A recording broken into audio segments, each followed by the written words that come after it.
और आगे बढ़ते बड़ी खबर, इराक के अल काइम में पीएमएफ बेस पर एयर स्ट्राइक हुई है। पीएमएफ के एक सैन्य ठिकानों पर हमले हुए जिसमें 3 घायल हुए हैं।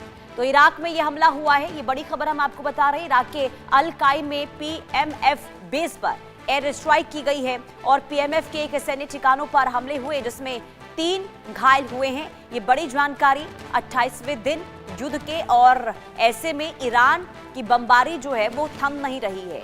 ईरान लगातार हमले कर रहा है और इस बार इराक पर एक बार फिर से बम बरसाए गए हैं। पीएमएफ के सैन्य ठिकानों पर हमला किया गया है जिसमें अभी 3 लोगों के घायल होने की जानकारी मिल रही है। अल काइम में यह हमला हुआ है, पीएमएफ बेस है यहाँ पर, जहाँ पर टारगेट किया गया है, ईरान की ओर से निशाना यहाँ पर बनाया गया है और भारी पैमाने पर यहाँ पर बम बरसाए गए हैं। ऐसे में वहाँ पर तबाही बहुत ज्यादा हुई है। हालांकि अभी 3 लोगों के घायल होने की जानकारी मिल रही है। तो इराक पर हमले एक बार फिर से ईरान ने किए हैं, बमबारी यहां पर एक बार फिर हुई है और इस बार अल काइम में यह हमला हुआ है जहां पर पीएमएफ बेस है, उस जगह बम बरसाए गए हैं ईरान की ओर से।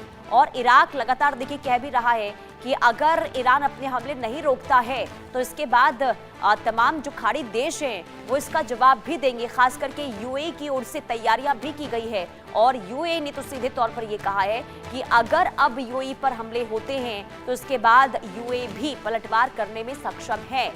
हालांकि अब अमेरिका से भी ये कहा गया था यूएई की तरफ से कि ईरान पर अब बमबारी जो है वो रुकनी नहीं चाहिए, ईरान को अब खत्म करना होगा, क्योंकि ईरान जो है वो लगातार उन देशों को निशाना बना रहा है जिसका कोई कसूर नहीं है।